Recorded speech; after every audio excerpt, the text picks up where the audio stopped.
Selamat malam, Assalamualaikum warahmatullahi wabarakatuh. Berjumpa kembali dengan Budi Rajo di Padawan Budi Rajo.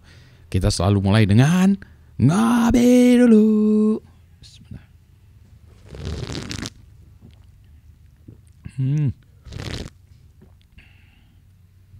Kopinya enak, tapi ini susunya kebanyakan, jadi ini lebih ke arah coffee latte.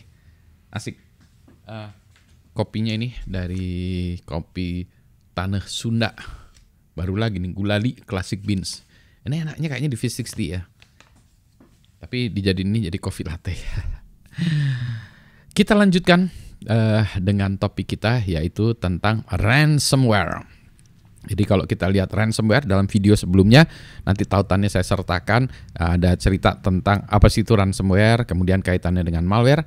Nah, sekarang kita bicara tentang ransomware attack life cycle.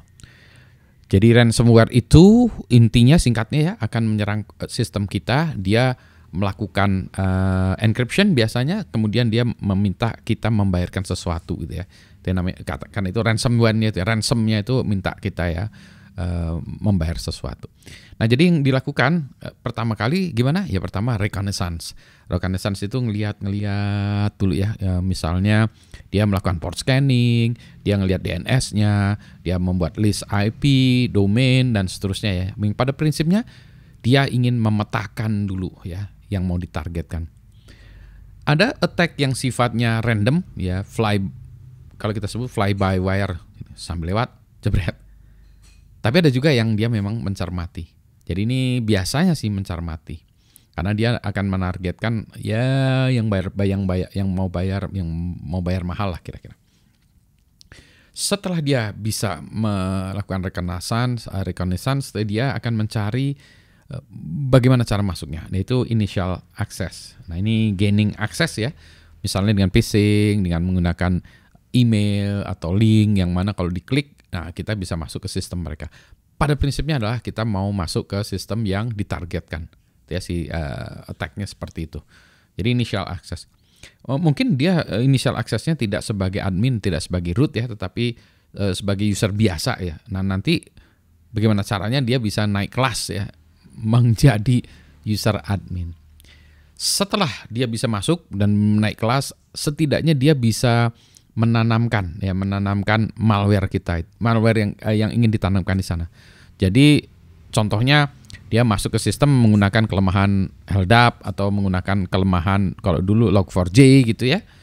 Dia masuk ke sistem, kemudian dia bisa lihat, oh iya ya, saya bisa mendownload kode yang bisa saya eksekusi dari remote dalam level admin. Downloadlah kode itu, disisipkan di Trojan sistem kita ya.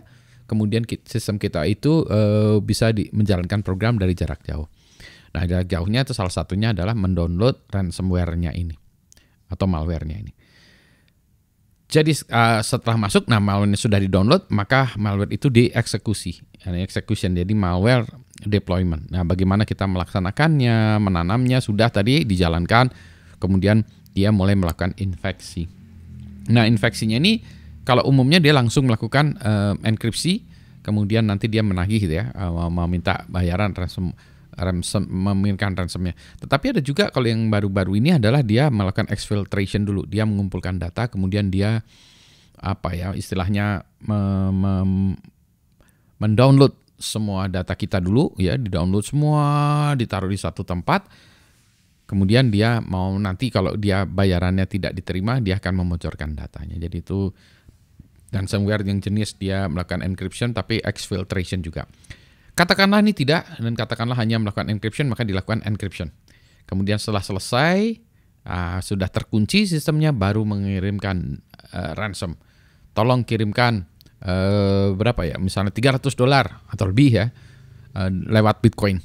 Nanti setelah itu diterima, baru akan diberikan kuncinya. Nah, itu terkait dengan negotiation dan payment, negosiasi. Kalau sudah, ya baru berarti kuncinya pembayaran sudah diterima, kunci dikirimkan. Kalau prosesnya seperti itu ya, baru itu proses recovery. Nah, inilah yang kita sebut life cycle dari ransomware, bagaimana mereka menyerangnya.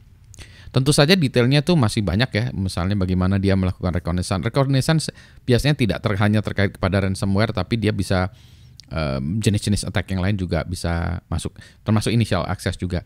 Hanya bedanya kalau yang initial yang lainnya ya, misalnya attack tuh langsung ngerusak, mengganti password yang bersangkutan atau melakukan transaksi. Kalau ini intinya adalah download malware, eksekusi di situ. Bedanya itu ya. Dan ke belakangnya nanti beda lagi. Demikianlah secara singkat tentang ransomware attack life cycle. Semoga ini bisa memberikan penjelasan dan bisa dipahami dengan baik. Saya ngopi dulu. Semoga sehat semuanya. Selamat malam. Assalamualaikum warahmatullahi wabarakatuh. Sehat semuanya ya.